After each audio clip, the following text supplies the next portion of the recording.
As those of you who are at home can see, we are spaced appropriately according to COVID restrictions in the chamber.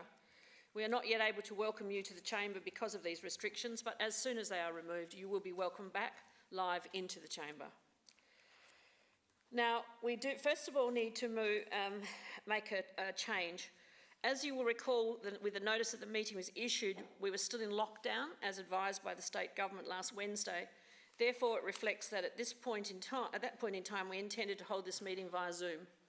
So, given the change of circumstances, we're now able to meet in the chamber. And in order to proceed with that, I move that, and it's on the screen for you, the council meeting of 24th of November relocate and be held in the Civic Centre Council Chamber for the purposes of holding this ordinary meeting, and in light of the revised government announcement re-COVID-19 made on Friday 20th November 2020. And Councillor Dawes, you wish to second that? No, anyone need to say anything? Otherwise, I will put the motion. We were going to be at Zoom, and now we're back in here, so we have to officially relocate. So, all in favour? Against? Carried.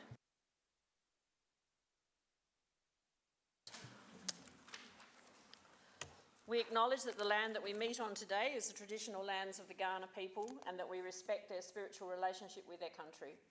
We also acknowledge the Kaurna people as the original custodians of the Adelaide region, and that their cultural and heritage beliefs are still important to the Kaurna people today. We also pay respect to the cultural authority of Aboriginal people visiting and attending from other areas of South Australia and Australia. On behalf of the City of Burnside, I gratefully acknowledge and pay respect to those who have sacrificed their lives for this country and its people. Please be seated for item 3 on the agenda. I refer to page 7, however, a new motion is being proposed, and I'm going to defer that to the CEO. Thank you, Madam Mayor. Councillors will note that at item 3, it was looking to provide the recommendations to allow us to meet electronically and also deal with shutting of the Principal Office of Council. Now, what I'd like to propose to Council, if you are of a mind, is a set of recommendations that would provide a delegation to the CEO in future, should this need arise, that we don't need to go through such a process, but you could delegate myself to enact this on your behalf, should it be required in the future. So we've had this looked at by our lawyers, and they're very comfortable with the wording. I'll quickly read, I guess, a summary of what I'm trying to achieve here. So it would enable the CEO to determine any future council or committee meetings to be held via Zoom or video, while Notice 1, which is the original electronic meeting provisions put in place by Minister Knoll, is in effect, as opposed to just the emergency management stay at homes, which are the ad hoc requirements that have been coming out. Enables us to reflect the changes in our meeting code, maintain the existing provisions around question time and deputations, and it also would provide the delegated power under section 45 to close the Principal Office of Council, noting I technically had the ability to do it under different provisions, but this is a more appropriate way to do it, and to make alternative arrangements for access to services and transaction for business, including facilitation of access to documents. I'm in your hands, councillors. So I seek a mover and a seconder of this motion.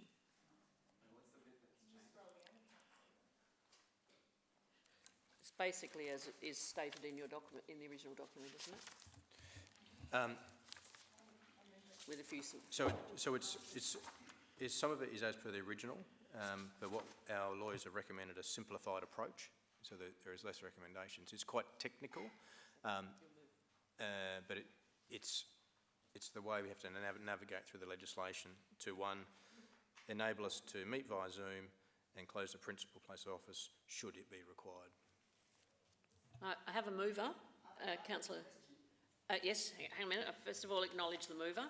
So Councillor Henschke has moved the motion. Do I have a seconder?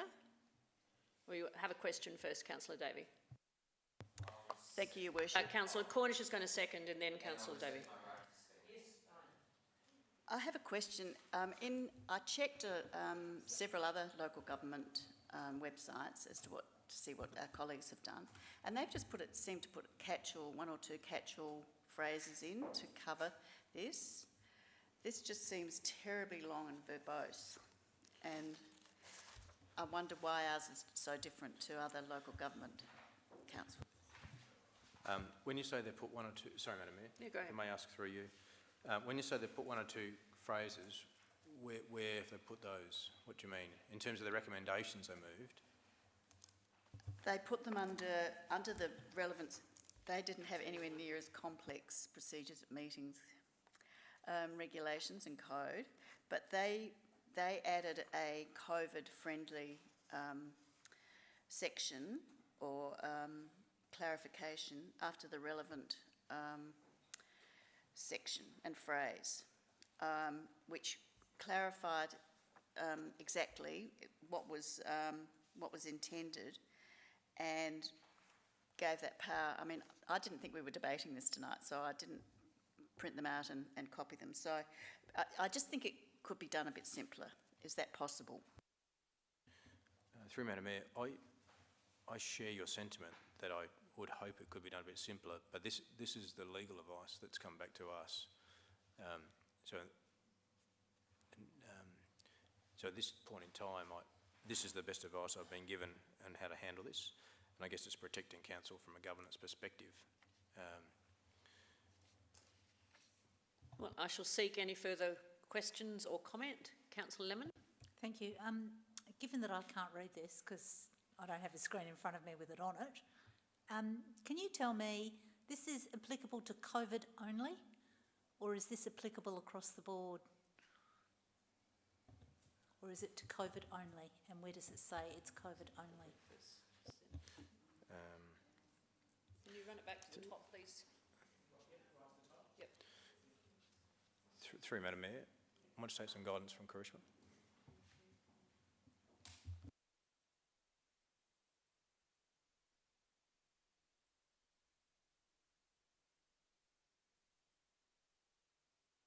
Through Madam Mayor, so the resolution talks about notice 1, which is the gazettal notice that was moved particularly around the electronic ability to meet electronically due to COVID.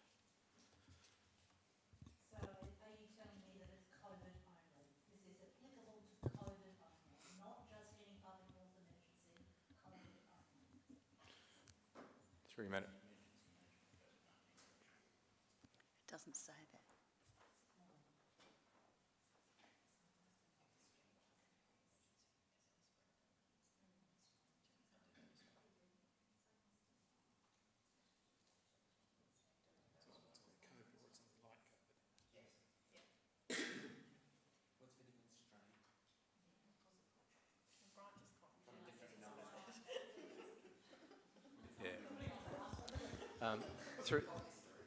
Through Madam Mayor, the nuance is that Notice 1 was put in place to enable council to meet electronically because of COVID, but Notice 1 doesn't specifically talk about COVID. Now, the government have left this ability, they call it Notice 1, they've left this Notice 1 in place, and I imagine it'll be in place as long as they believe this pandemic is continuing. So if this was resolved, this stays in place as long as the state government's Notice 1 stays in force. If that ever gets repealed, then this resolution becomes null and void. But it's not specifically around COVID-19. It's about the provision to meet electronically, which the government put in place at the start of COVID-19.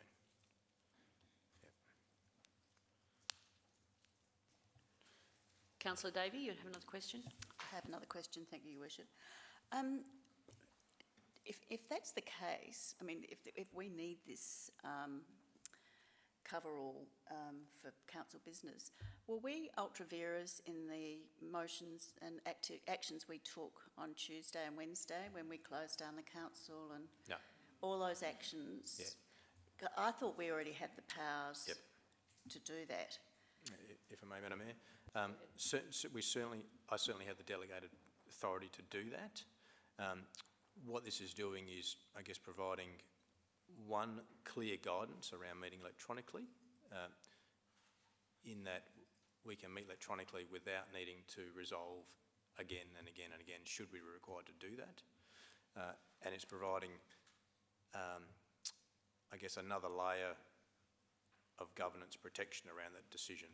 But the lawyers have assured me that we have the delegations already in place. So we are covered for what's happened in the past. Are there any further questions? Councillor Cornish. I think what I'll do is I'll speak to the motion since I reserve my right. Look, I'm all supportive of this. This is just a little, tidy up of our new meeting procedures to ensure that the administration has got the ability under these circumstances to actually call a meeting electronically rather than having to come to us to get the power from us to actually call the meeting electronically during these times when there is a pandemic on. And I've got no problems with them doing that and reading, the status of what's going on right now. We could get shut down again, touch wood we don't, but we need to have that flexibility built into our new meeting procedures that we passed last week, to allow the administration to appropriately set the meeting up electronically rather than us having to move a motion every meeting we meet electronically to say that we want to meet electronically. So let's the CEO determine, depending upon the health advice of the state government, whether or not we have to meet electronically or not. So vote for this motion. Is there anyone else who wishes to speak? Councillor Davey. I have another question. Could the title of this be actually tidied up to actually include that? Because it says electronic participations in meetings resumption. I can't see what this motion's called, whether it's an amended. So, it accurately, in my mind, does it not need to say resumption of delegation to CEO? To be accurate in terms of... Through Madam Mayor, the title is, I think as we've got up there, electronic participation in meetings is the primary purpose that we're making this resolution. So I think it is primarily reflective. It's the actual recommendations that provide the clarity about what's occurring. But I don't think the title is misleading. Can I ask a question? I heard somebody say something. Can I ask a question? Councillor Davis. In the old paragraph 6, which I think is now 5, maybe?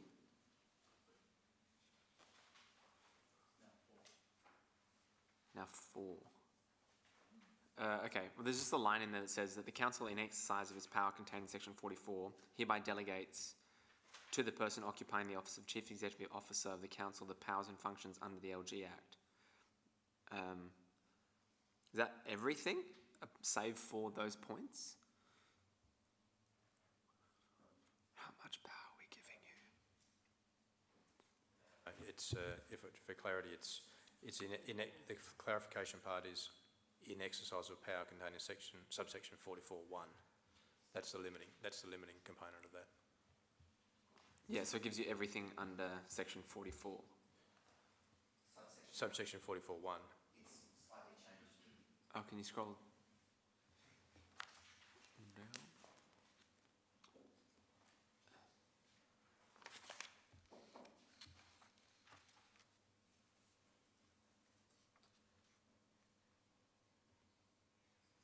In exercise of our power to delegate, and our power to delegate's under section 44(1), isn't it?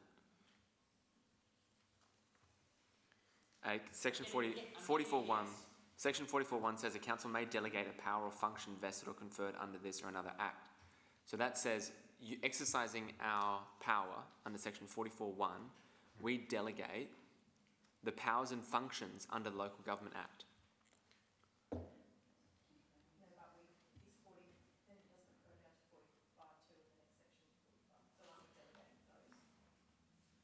Well, I kind of read it as we delegate our powers and functions under the Local Government Act. Yep, I think.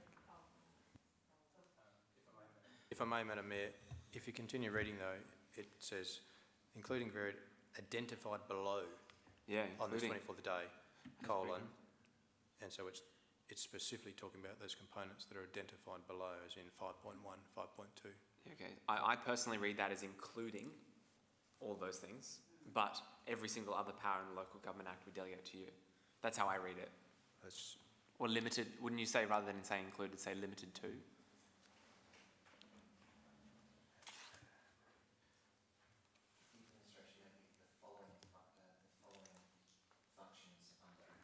I mean, we're getting to a point where we're going to screw with the legal advice.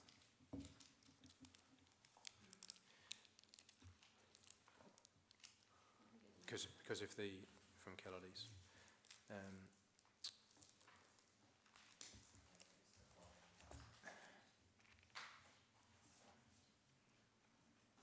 I think you've, yeah, it's almost read better if included as varied under the Public Health Emergency Access Consultation Notice 2000 was in brackets, so that the sentence ran through, in exercise of the power contained in subjection 44(1) of the Local Government Act 1999, delegates the powers and functions under the Local Government Act identified below on this 24th day, for clarity. So I'm comfortable if, rather than having commas separating that sentence, that after the Local Government Act, there's a left bracket, and then the closed bracket comes after Public Consultation Notice 2020. Does that provide greater clarity? No, and trust me, I don't want that power. Well, we hold Kelly Jones responsible for seeing this document and assessing this. No. So I think that perhaps clarifies the way that can be read.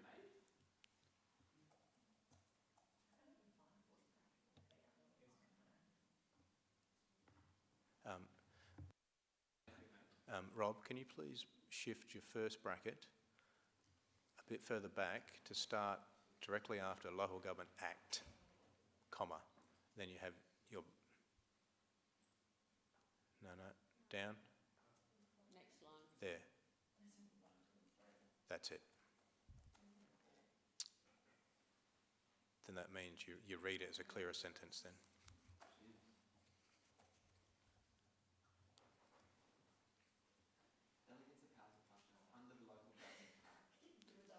Identified below. Identified below, yeah, okay. Jeez, that's not well written. Councillor Davey? Thank you, Your Worship. I'll speak. I don't feel comfortable supporting this. I think, I'm not sure what the urgency is. We've only just finalised our code of practice, procedures at meetings. I would have thought we actually had to rescind part of that. I'm not sure of the legalities of that, to actually give effect to this. So I think it's high risk, and I think we could do it more efficiently and make it more clear. I know it's, I hear that it's based on legal advice, but legal advice is, with all due respect to those around the table, can be very verbose, and it's the responsibility of officers to make it simple and understandable and able to be readily interpreted. I mean, transparency is really important. So I don't see the urgency for the changes to be made tonight, so I won't be supporting it.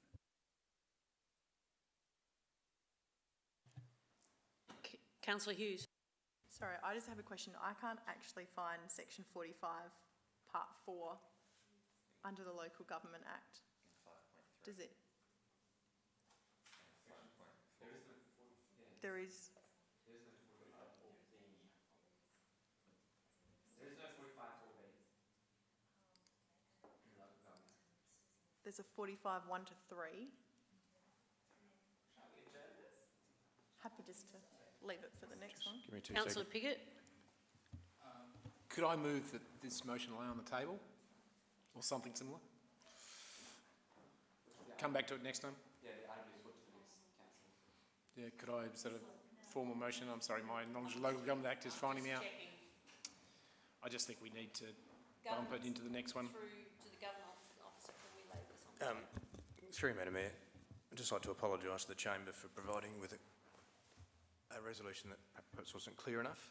I'd recommend we pull that, and I'll bring it back to ensure that councillors are fully informed next time they consider this.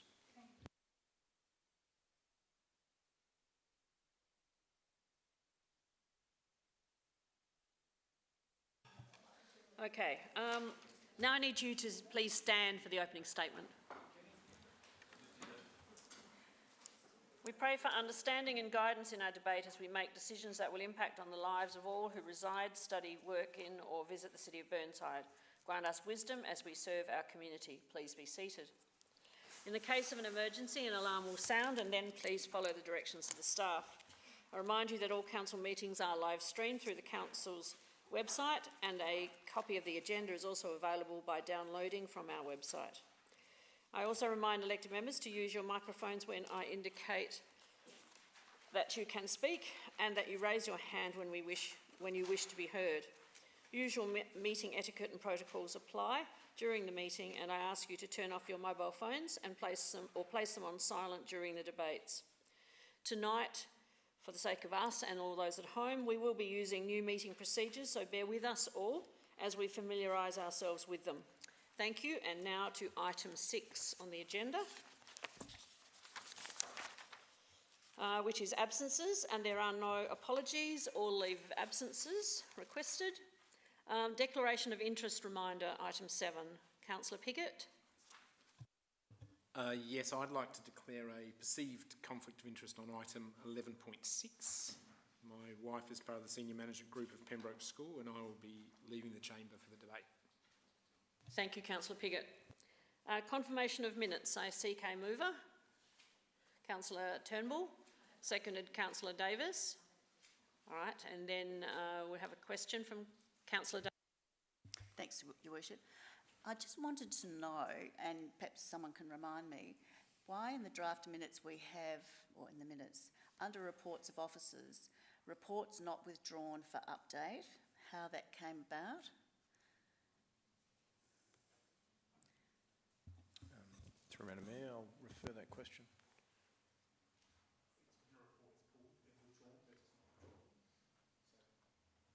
Okay.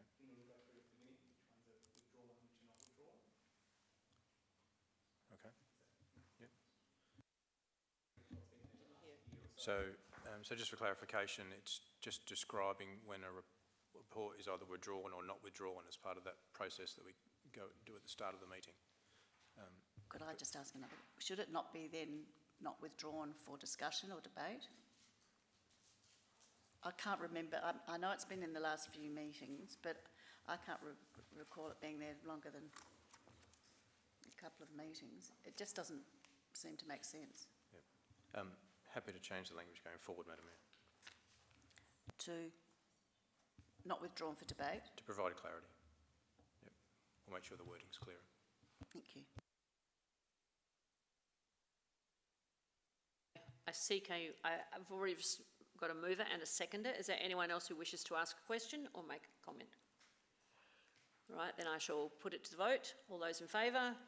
Against? Carried. There is no adjourned business. Public presentations, there are none.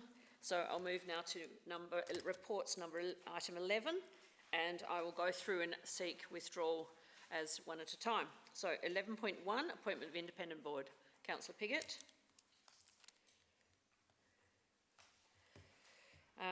11.2.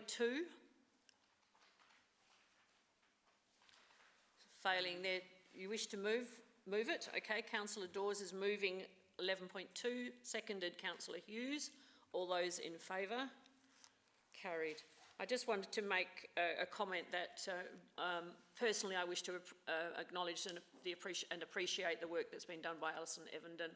I don't want that to be neglected by us going through that. She has put in an amazing amount of service to that community over an extended period of time, and brought about great changes that were absolutely necessary in the way that the board was governed and the way that the community has been supported professionally. So just wanted to acknowledge that. 13.3. Is there anyone who wishes to... Oh, sorry, 11.3. What did I say? 11.3. Councillor Davey.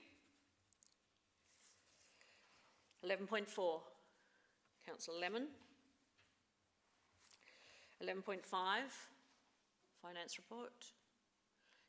You'd like to move it, councillor Davis, seconded by councillor Hughes. All those in favour? Carried. Pembroke School, 11.6, councillor Davey. 11.7.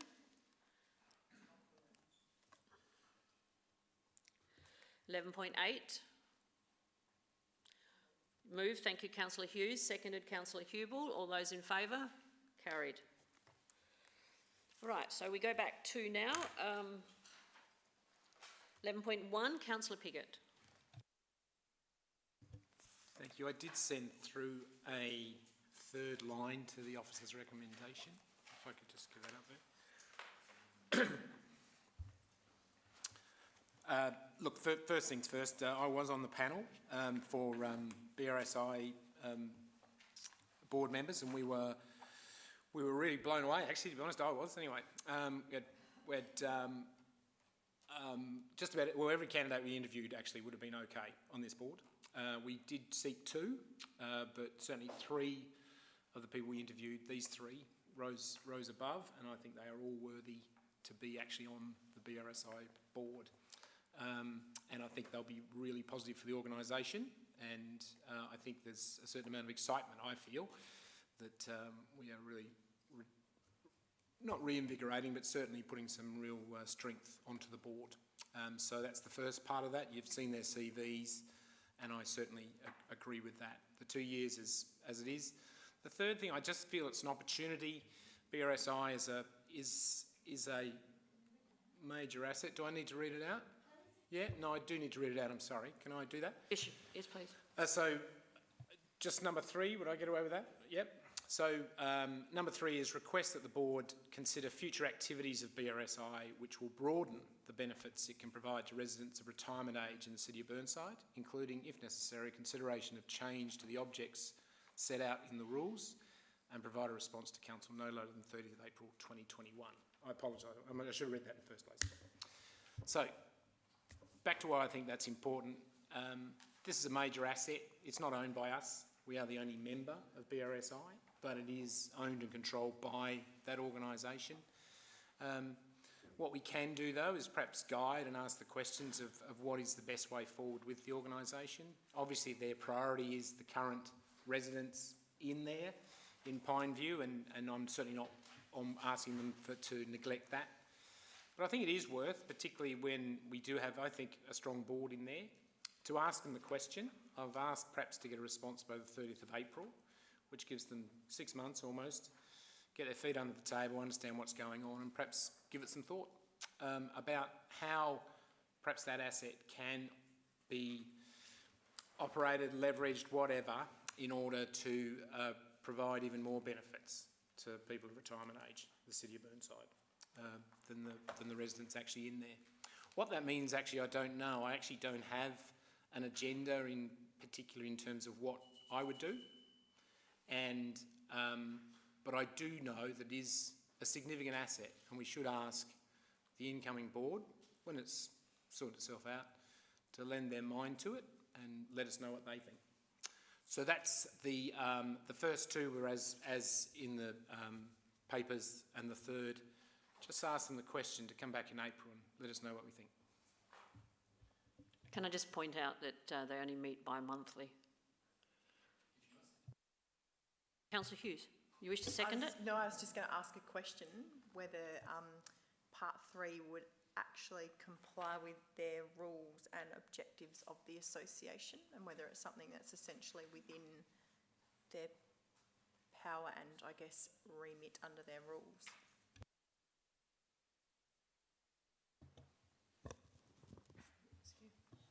Through Madam Mayor, I think if I'm reading point 3 correctly, it actually provides that if they believe they need a change to the rules or the objects set out in the rules, they would advise us of that change that would be required should they wish to pursue this. So I think it's encapsulated in the motion and covered should they come up with something that needs to require a change.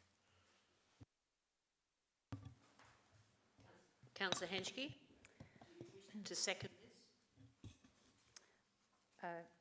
My apologies, I have a question.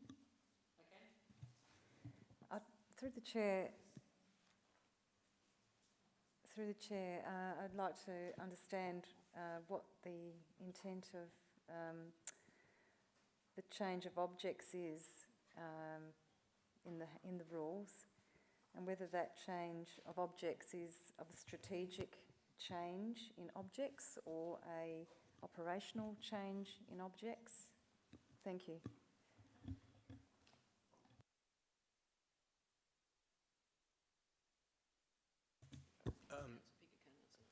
Well, no, three. I was going to propose that Councillor Piggott be granted further time to speak because 3 minutes is clearly not even close enough. I think the clarification, there's been a question that needs clarifying. We actually don't have a second for the motion yet either. So you're happy, for the first motion of Councillor Piggott's? Yes. Okay, so you've seconded the motion? I'll second it and I'll reserve my right to speak. Okay, that's fine. I move a motion before seconding that Councillor Piggott be granted an extra 2 minutes to speak. All right, and you're seconding it? All right, then I will seek a response. All those in favour? Those against? Carried.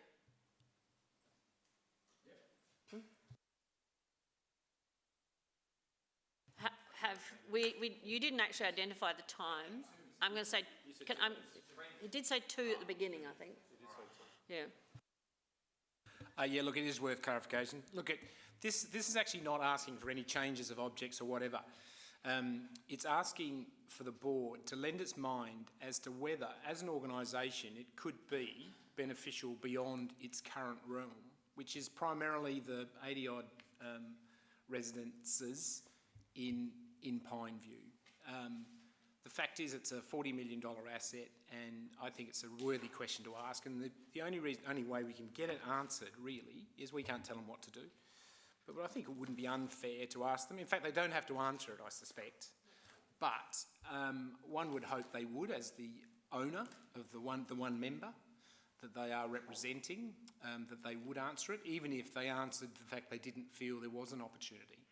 So what I'm asking them to do is actually lend their minds to that when they understand the organisation, and come back to us and say, are there ways that perhaps this asset could work harder on behalf of people of retirement age in the City of Burnside, beyond what it currently does. The inclusion in the objects is the objects are very narrow, and as they currently stand, and that may be the way they stay. All I wanted to do was mention him in there was to just say, look, if you do come up with a worthy idea and we think it is worth pursuing, it may need a change in objects in the rules. The rules are at the moment extremely narrow, and I didn't want that. If you ask this question and say you can't change the objects, but what can you do? It's a very easy question to answer. Nothing. But if you ask the question, you know, everything's on the table. We want you to do what you have to do in terms of your current responsibilities. But is there ways of making that asset work beyond its current abilities? We'd like you to talk to us about it and see whether we could help or encourage or discourage. So that's what I'm asking. It's a fact-finding exercise that I'd like them to come back by the end of April. The end of April is the fact that, you know, they've only just got there, 3 of them. Well, they haven't even got there yet, to be honest. This motion would put 3 more on there to add to the other 2 who've got the benefit of one of them's a significant amount of experience on there. So it's not changing any objects, it's asking a question. That is all it is doing. Thank you for the chance to speak again. Right, is there anyone else who wishes to speak? Councillor Lemon. I'll speak a seconder now. Yes, I'm very happy to support this. I think that this actually gives the new board, it sets a tone for the new board that says to them, as the sole member, we are willing to listen to your ideas should you have them. And I think that's a very good thing to do at this stage, at the beginning of 3 new people joining that board. So I'm very happy to support this. Is there anyone else who wishes to speak? Right, then they shall go back to Councillor Piggott to sum up.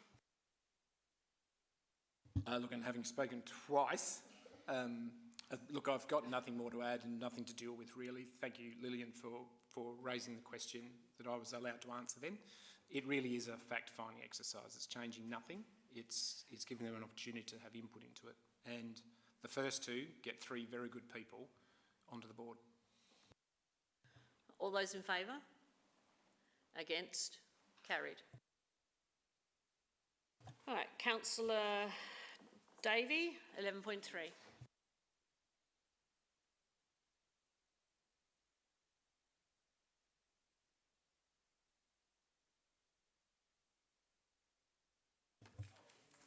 Thanks, Your Worship. I'm happy to move in accordance with the recommendation. I just thought it might be appropriate to delete following any changes identified by elected members, and just so that the recommendation reads that Council 1 adopt the 2019-20 annual report, allowing for minor changes, e.g. grammar, to be made via the slip rule post the meeting. And 2, adopt the audited annual financial statements for the year ended 30th of June 2020 and authorises the Mayor and the CEO to sign the certification statement and the Chief Executive Officer to sign the management representation letter. I thank the staff for bringing this back to us. I'm pleased to see the revised document with the changes and the proofreading that were needed after the last meeting, as we all discussed. I'm also very pleased to see the finalised annual report from Era Water, though I would like, the only criticism I have is that on page 197, the Era Water's certification of financial statements isn't dated. It's signed by Robin English and John Minnie, but it hasn't been dated, so I don't know what we need to do to retrospectively ensure that that's dated, but I think in legal terms that should be. Other than that, I'm very happy to see it go through and be published, and I'd like a hard copy when it is printed, please. Thank you.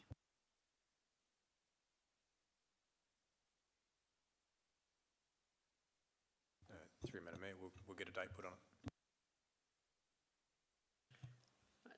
Seconder, Councillor Cornish.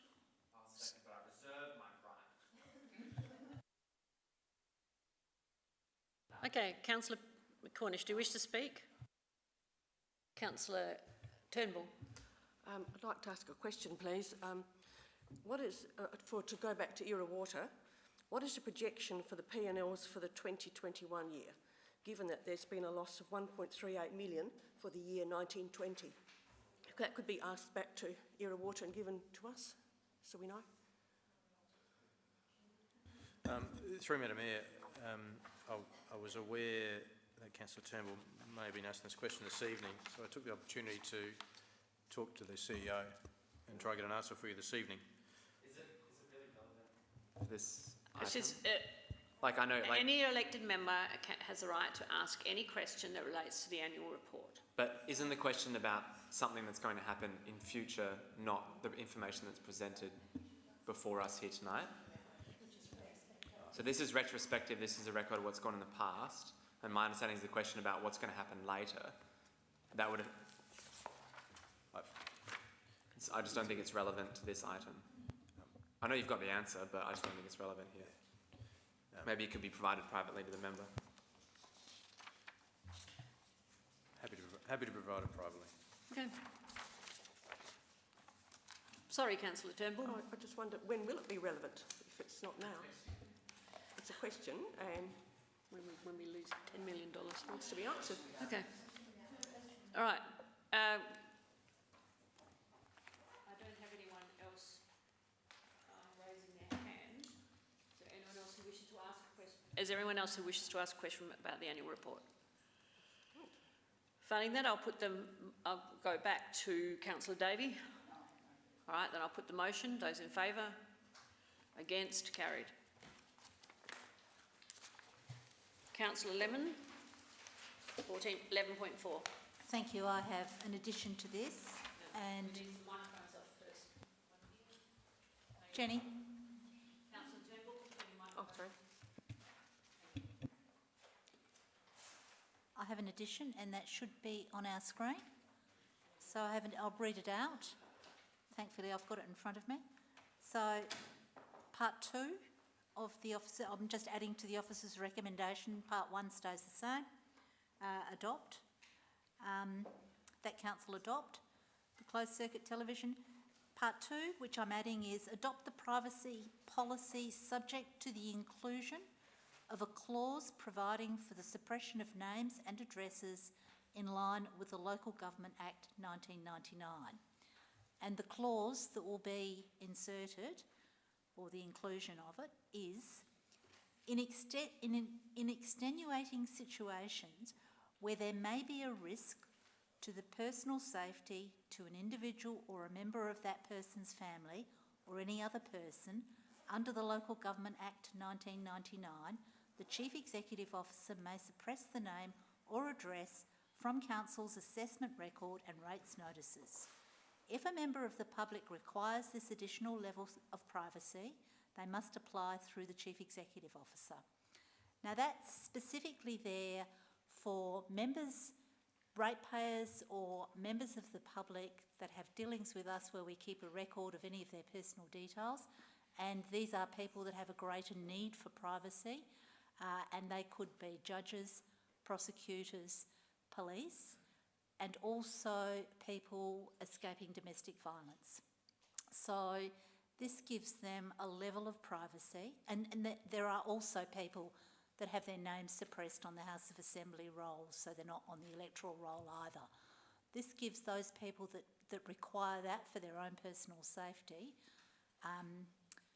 a greater degree of privacy, and I think for our privacy policy, it is important to have that in our privacy policy so that we actually have that as part of our policy, and I hope and that's all I'm asking for, and I hope you support it. Can I just get Rob to add an S onto the end of situations? And can I just suggest perhaps instead of to of, in that first line, of an individual?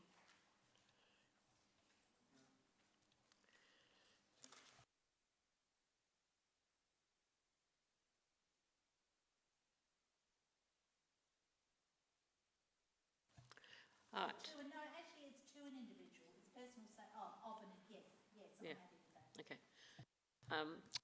Do we have a seconder? Councillor Cornish, do you wish to speak? No, reserve. All right.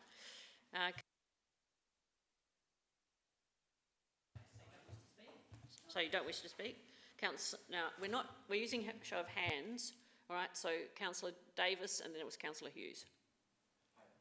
I'd just like to say that I'd like to congratulate Councillor Lemon in bringing the amendment. It's clearly you've done a lot of work in this, and I think we're lucky to have you as a councillor here, and I'm glad that we, agreed to extend it for a further 2 weeks to give you the chance to properly give it a go over. So, well done, Councillor Lemon. Councillor Hughes? I was just going to ask the question, so I assume there'll be some kind of criteria that then the CEO assesses that against, or is it purely if someone comes with that, seeking that, it would be approved? Through Madam Mayor, my interpretation of that, I'll make a judgment call should I be approached. I think in this circumstance it's important not to put barriers to people wanting to raise their concerns. So I'll make a determination at the time. Are you comfortable with that? Councillor Piggott? Yeah, just a question. This is new to me and it wasn't in the original policy, obviously. Does administration see any downsides with this? Through Madam Mayor, no, actually I'm very comfortable with the insertion of this clause, and I think it addresses a risk that does exist in our community. So I'm very comfortable with the inclusion. Is there anyone else who wishes to speak on this matter? Councillor Carbo. Thank you, Worship. This is new to me too. So could the CEO maybe give us a real life example of where this would sort of come into play? We've heard like judges and so forth. Could you give us like a day-to-day example of where something like this would occur and where you'd have to act upon? Look, a situation that I've got to my mind is if an individual was caught on camera footage and that footage could be used to identify the location of where that individual lives, that could be putting, if that information got into the wrong hands, and that could put that individual at risk of, potentially someone that was not entitled to know where that individual resided within the city of Burnside. So it would suppress that. Just a follow-up, if I may. Okay, so someone's fleeing domestic violence. They're recorded on a body cam from a parking ranger. How would that video end up in the public realm? I mean, who would see it other than the... No, but that's the point, Madam Mayor, that whilst we have responsibility to hold records, it's important that we, at the same time as holding that record, protect people's privacy. So this step is important because, for example, a lot of our records are FOIable. We wouldn't want someone to be playing a game and get those records under FOI because if we follow our normal process, all the details will be there. Does that help clarify? Councillor Davey? Thanks, Your Worship. And just in speaking to follow on from what CEO has said, I can recall a couple of times when there's been turbulent times in council where this might have been necessary. So I also thank Councillor Lemon for including this because hopefully we won't need to use it ever, but politics being politics, and that's what we're involved in, and with media interest, I hope we don't need to use it, but I think it's a very good catch-all and protective mechanism, so I support it. Is there anyone else who wishes to speak? I will go back. Councillor Henschke? Thank you, Mayor. Just like to clarify the definition of personal safety. Does it include health in this current pandemic, etc.?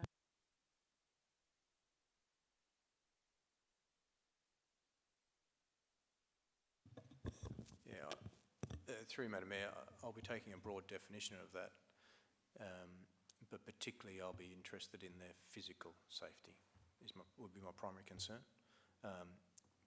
But I would be taking a broader view. But to repeat, it's primarily about their personal safety and their well-being. Is there anyone else who wishes to speak? Then I will go back to Councillor Lemon. Thank you. It's unfortunate that we do have members in our community that do fear for their safety, and they fear for their safety in their own homes. And I think it behoves council to acknowledge that and have policies in place that can protect those people. Those people have a right to their privacy and they have a right to personal safety, whatever form that might take. So I feel that including this, hopefully it'll never ever have to be enacted, but it's there if it must. And I think this is a duty of care as a council that we have to our ratepayers and our residents. And I hope you support it. Those in favour? Those against? Carried. Councillor Davey, 11.6, and Councillor Piggott, you might need to leave.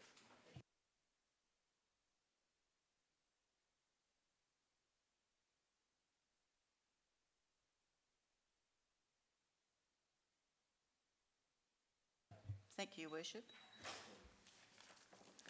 I have an amended motion for this item, which should be up on the screen.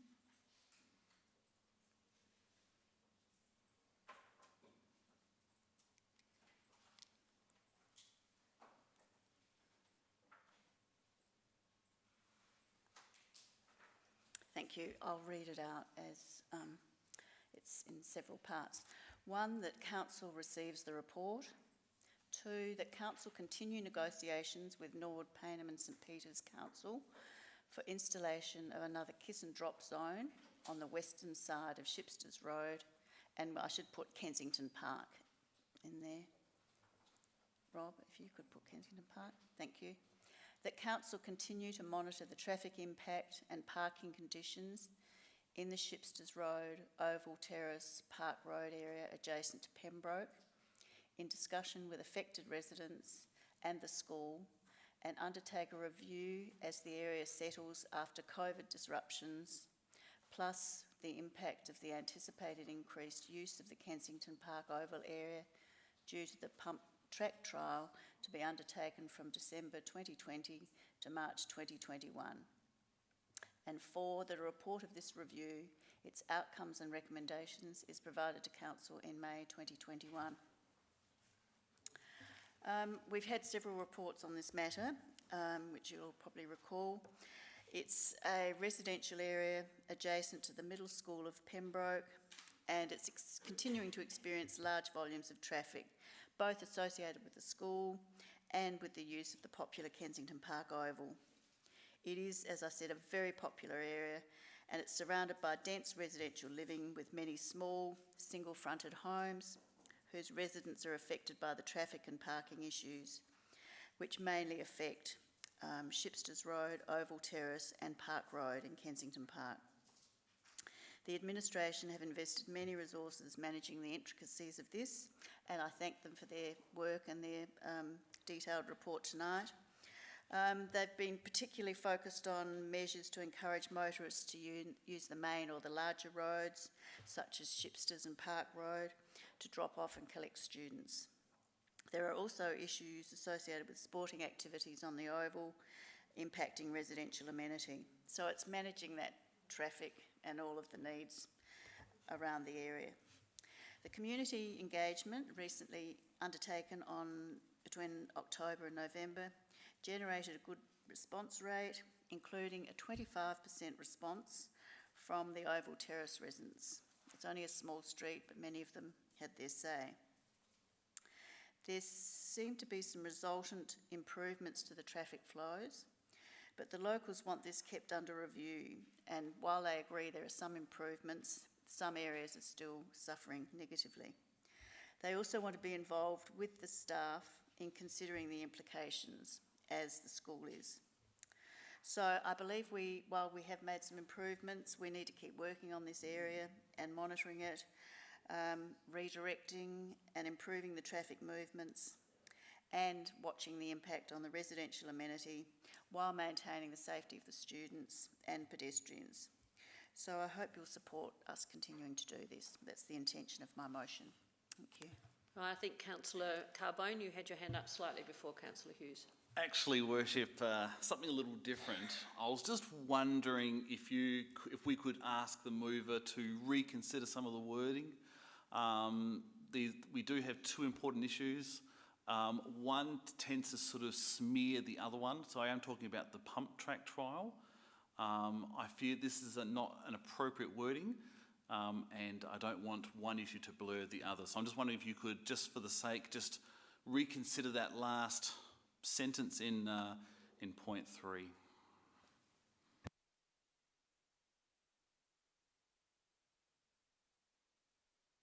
Basically from the words plus the impact, get rid of all that.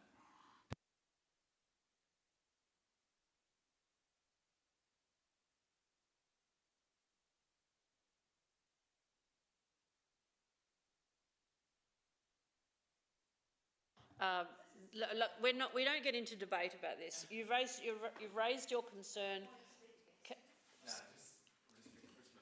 All right, you've raised a concern which Councillor Davey can consider. I asked Councillor Hughes not to get involved in any debate with Councillor Carbone. You'll have your turn to speak next. And of course, Councillor Davey can consider the request and make up her own mind based on her own beliefs about what she has intended already. So, Councillor Hughes, it's now up to you to speak. Oh, I thought you were asking me a question. No. Oh, sorry, thank you.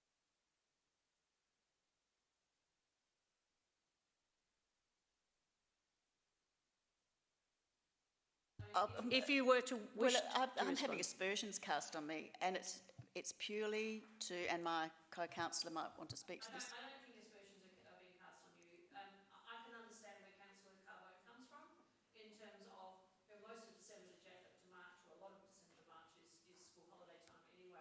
But I do understand his point of view, but he's asked the question, you've responded by not answering, so I'm assuming that you're going to speak. Thank you. I'm happy to second the motion, and I'll perhaps read this in a different light to how Councillor Carbone has read it, because having seen the way that Newland Park has worked with the pump track, there's been a lot of actual people walk to the site or ride to the site. And so I think what Councillor Davey is getting at here is that we should continue to monitor the traffic situation. So if you read it in that sense, part 3 is to continue to monitor the traffic impact and discuss with residents and undertake a review after COVID-19 disruptions, plus the impact of anticipated increase in Kensington Park Oval due to the pump track. I'd actually hope that it would be an increase in people going to that location because of the pump track, because that means it's a success. But what we don't know is whether that in that location will impact people in Oval Terrace, Shipsters and Park Road, or whether they'll park on the parade. So essentially what I think this is doing is saying, we'll monitor the situation and see if there's any change to the use in the area. I suspect that given most people will be on school holidays during that time, parking perhaps won't be an issue at those peak times. But essentially what Councillor Davey is saying is, let's keep this on the radar because the residents still actually believe that this is an issue. So I can see how Councillor Carbone could read it. I think it's not saying we think the pump track's going to cause disruption and distress to residents. I think if that's how it was worded, but really what this is saying is there has been an issue.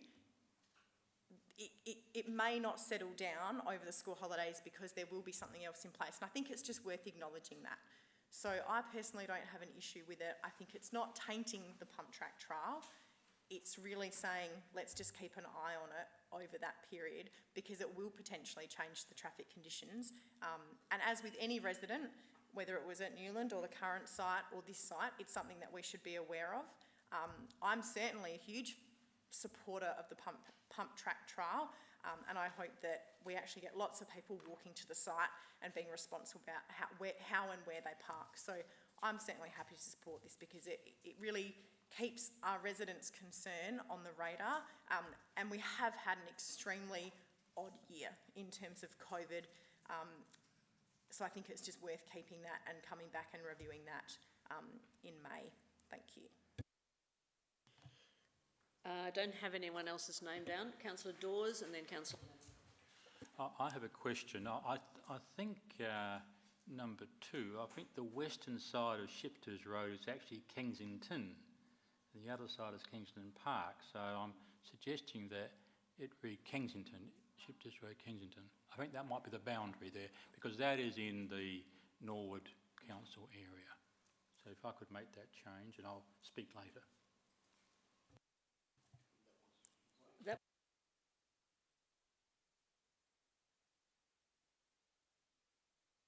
Oh, I'll keep going, okay.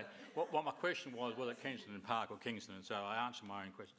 Yeah, look, 13% responded to the survey, which was disappointing for me. I will take into account the effect of COVID, perhaps, but there has to come a time where we say this is the last council report on this matter. I think it's the 3rd one since I've been on council. So I'm happy to support the motion, but if the May 2021 report says that, look, we've done as much as we can't do any further, I think that's it. So I'm just kind of forewarning that's the way I'll be looking at it in May 2021. Thank you. Councillor Lemon. Thank you. Yes, I too felt the same when I read the report, and there's been a lot of work done on this, and the assumption was made that because there was such a low response rate that residents were okay about the changes that had been made there. But I'm happy to support this because it's true. COVID has made a difference this year, and the pump track will make a difference as well. And I think that monitoring just for a little bit longer, it won't hurt.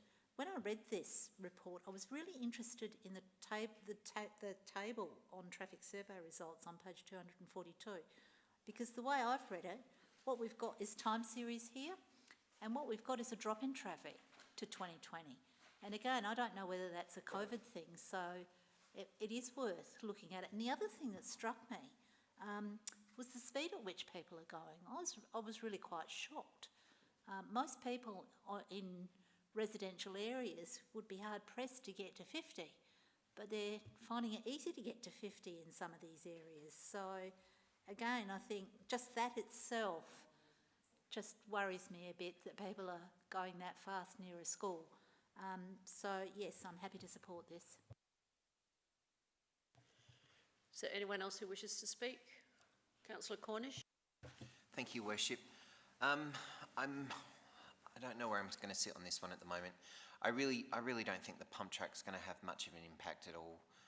The pump track is on the other side of the oval. It's right next door to Nord Parade. People are going to be parking on Nord Parade. They're not going to be parking the other side of an oval and carrying their scooters and their bikes across the oval just to get onto the bike track when there is ample parking on that part of the parade.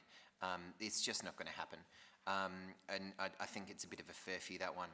I'm perfectly okay with us trying to negotiate with Nord, Payneham St Peters for an additional kiss and drop zone. I think that's a prudent measure to look into and see whether or not that's applicable. I suppose I just don't know whether or not another report is required back in May. I don't know if that's going to be too soon and we're going to have to get another one as well on top of that.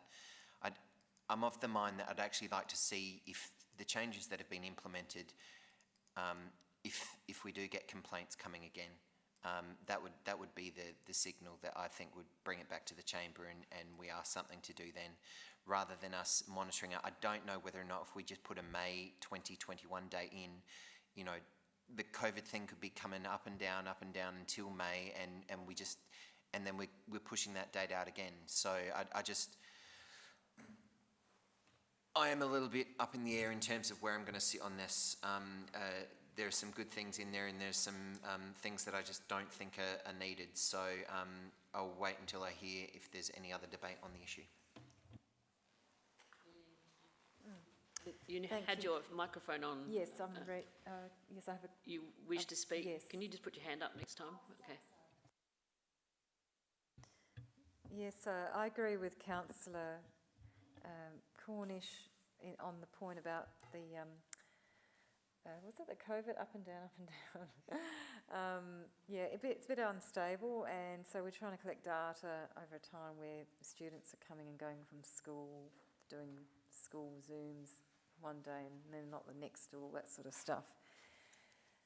So, yeah, look, the officer's report is quite comprehensive, and I rather like, I think the recommendation makes sense to me. Thank you. Is there anyone else who wishes to speak on this matter? All right, well then I will return to Councillor Davey. Thanks, Your Worship. Thank you all for your input. I certainly have do not intend to cast aspersions on the pump track trial in Kensington Park Oval site, but it will have an impact on the outcomes of the traffic. Well, it is possible that it will have an impact on the outcomes of all the traffic management in the area. I have to disagree with some of my colleagues on that. The streets adjacent to the school are small. They're adjacent to a very busy school site and sporting fields and recreational area that is Kensington Park. And so hopefully the traffic will be very sensible and stick to the parade. Hopefully, as my colleague has said, people will ride their bikes or walk to the new arrangements. The main thing is the residents in the area have supported many of the new solutions. The new kiss and drop area on Shipsters Road and on Park Road have been great ideas. The new pedestrian crossing on Park Road, reduced parking restriction times in Oval Terrace, etc. So, but they have only just been installed and we have had significant disruptions because of COVID. So that's the reason why I think we need to review the issues. The staff they're keeping this under control and monitoring it. They have no problem with bringing back a report.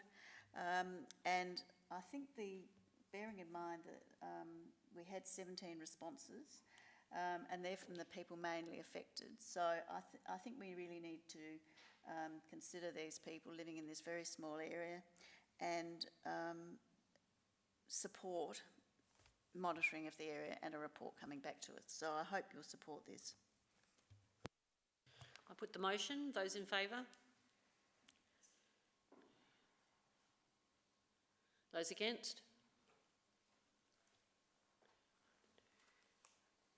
It's carried. Could somebody invite Councillor Piggott to come back in, please? And Councillor Davey, you have the next one, 11.9, waiting until Councillor Piggott returns. Your Worship, could I ask a question without notice while we wait? Well, he's back now, so Okay. we'll hold it off until after there's opportunity.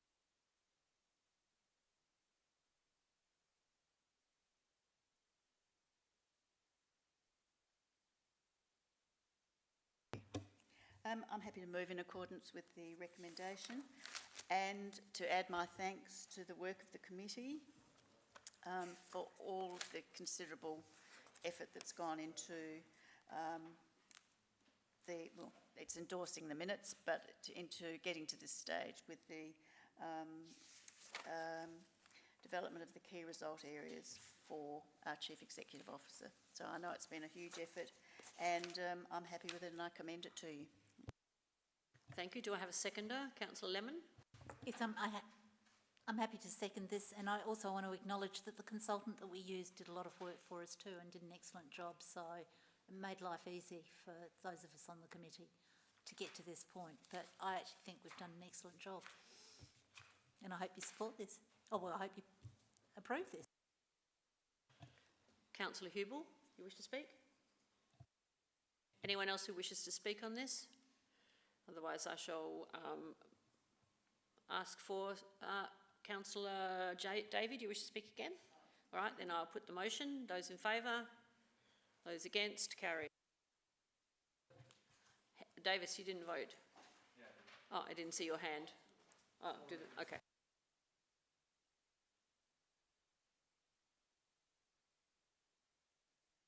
Now we move over to the next page. You've all received the answers to the questions on notice this afternoon. Motions on notice, we don't have any. Urgent or other business. Now, we don't have questions on notice anymore, but I'm happy to consider the question that you wish to ask, Councillor, or your... Well, I think Councillor Turnbull had a question without notice earlier that she'd like to ask the CEO. I'll ask it again. Thank you, Mayor. Could it be asked of the Era Water, what is the projection for the P&L for the 2021 year, given that there's been a loss of 1.38 million for the year 1920? Thank you. Through Madam Mayor, looking at the financial statements for this financial year, which show us to the end of 2021, they're projecting a loss of 947,000. But I think it's important to note, if I may, that Era Water shortly going to send me an invite to ask the elected members to attend a specific financial briefing on the most recent quarterly review for Era Water and also on their position on a way forward. So I literally got off the phone from the CEO this morning. They're indicatively looking at the 14th of December, I think is the date. So you'll shortly see an invite come out from me on that matter. Excuse me, would that be a Zoom meeting or is this a face-to-face with questions? To be honest, I'm not 100% sure. We didn't confirm that detail, but I imagine it would be a face-to-face. Yep. Councillor Piggott, you have a question? Just as a follow-up to that, please, to the CEO, as to what's the timing? We asked for a report from you in regard to Era Water. What's the timing of that? Again, Madam Mayor, there's no definitive timing. I was actually waiting to find a few more bits and pieces. And in fact, I think this December 14 briefing will probably provide me with all the data I need. And so I'll be able to produce a report very shortly after that. Now, councillor Cornish. Thank you, Worship. Yes, my question is a matter of procedural for tonight. I noticed a couple of times people asking questions before a motion was actually seconded and on the books. Is that now permitted under our new? It is permitted to ask a question, so it doesn't have to be seconded beforehand. Okay, thank you. That's what the advice I was given, so that's why I was allowing it throughout the evening. Councillor Davey, you have a question as well? Yes, just a question. Since we're heading into, it's of the CEO, through you to the CEO, since we're heading into some really hot weather, I've been asked by one of my constituents, are all of our irrigation systems operational now and functioning in all of our parks and reserves? Actually, I think I'll have to take that one on notice. I'd like to think the answer is yes, but I'll confirm for you.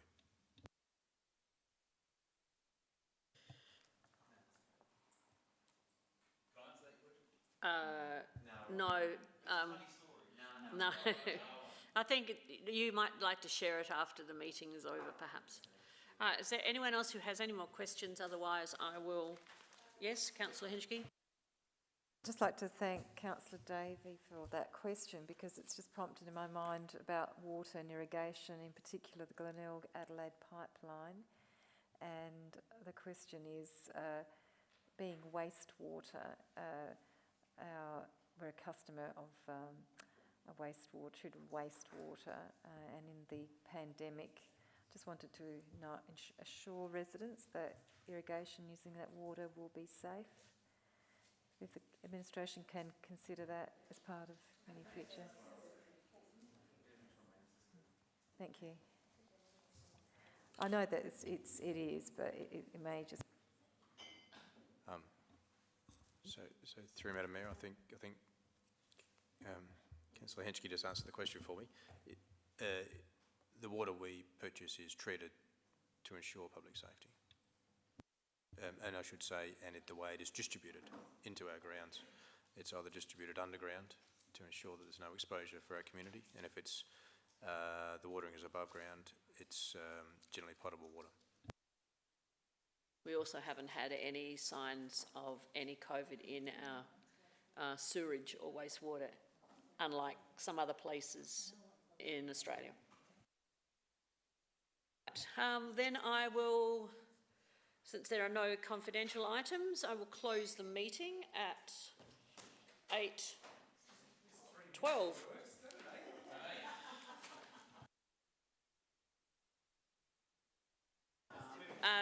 Next meeting might be slightly longer because we did defer some things till next time.